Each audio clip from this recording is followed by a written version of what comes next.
আওয়ামী লীগ সরকারের পতনের পর দেশের অনেক তারকাই গা ঢাকা দিয়েছেন।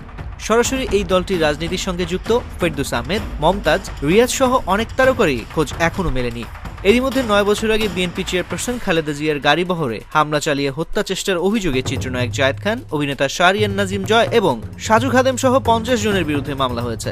ঢাকার মহানগর হাকিম জাকি আল ফারাবির আদালতে রোববার ব্যান্ড শিল্পী আসিফ ইমাম এ মামলা দায়ের করেন।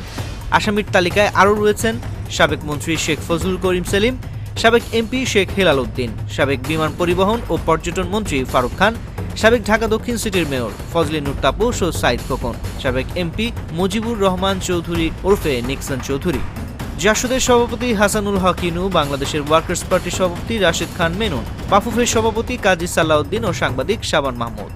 মামলার অভিযোগে বলা হয় ২০১৫ সালের ২০ এপ্রিল নির্বাচনী প্রচারের সময় বিএনপির কার্যালয়ের সামনে আয়োজিত পথসভায় বেগম খালেদা জিয়াকে হত্যার উদ্দেশ্যে আসামিরা অস্ত্র নিয়ে তার গাড়িবহরে হামলা চালান।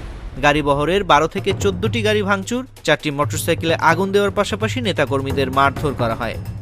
হামলায় খালেদা জিয়ার নিরাপত্তারক্ষী আহত হন। খালেদা জিয়াকে উদ্দেশ্য করে আসামিরা ইট পাথর নিক্ষেপ করলে সাধারণ পথচারীরা আহত হন।